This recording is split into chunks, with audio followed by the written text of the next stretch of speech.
पाहूयात पुढची बातमी। महात्मा गांधी यांच्या जयंतीच्या निमित्तानं राज ठाकरे यांनी एक पोस्ट केलेली आहे। राज ठाकरे यांनी राज्यातील वाचाळवीरांवरती निशाणा साधलेला आहे। वाचाळवीरांचा राज्यामध्ये सध्या सुळसुळाट आहे अशी सुद्धा टीका राज ठाकरे यांनी केलेली आहे।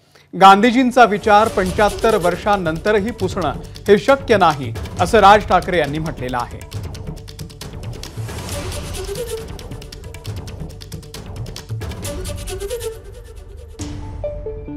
दरम्यान राज ठाकरे यांनी नेमकं काय म्हटलेलं आहे आपण पाहूया।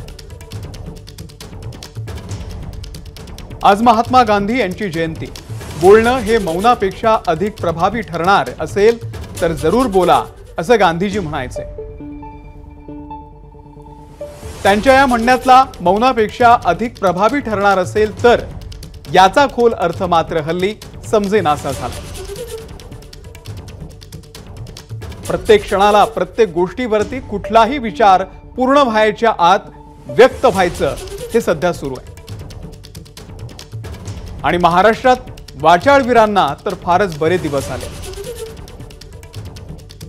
काहीही बोललं, कितीही बेताल वक्तव्य केली तरी प्रसिद्धी मिळते हे माहीत झाल्यामुळे असल्यांचा सुळसुळाट झालाय। आणि हे होतंय कारण माध्यमं त्यांना प्रसिद्धी देतात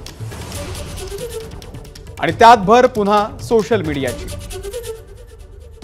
या सगळ्यात ठहराव निघून जातो, विचार उरत नाही। त्यामुळे माध्यमांनी पण या क्षणापुरता न विचार करता पुढच्या अनेक दशकांसाठी आपण काय पेरतोय याचा विचार करायला हवा। गांधीजींनी जो विचार रुजवला तो त्यांच्यानंतर 75 वर्षांनी देखील पुसणं शक्य नाही, कारण तो मंथनातून निर्माण झाला होता। याचं महत्त्व पटणं आणि सारखं व्यक्त होण्याची उर्मी मनातून रिक्त होणं हीच गांधीजींना खरी श्रद्धांजली ठरेल।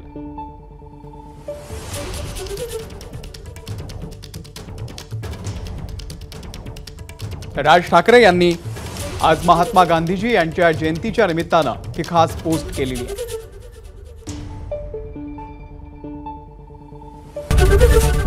एबीपी माझा, उघडा डोळे बघा नीट।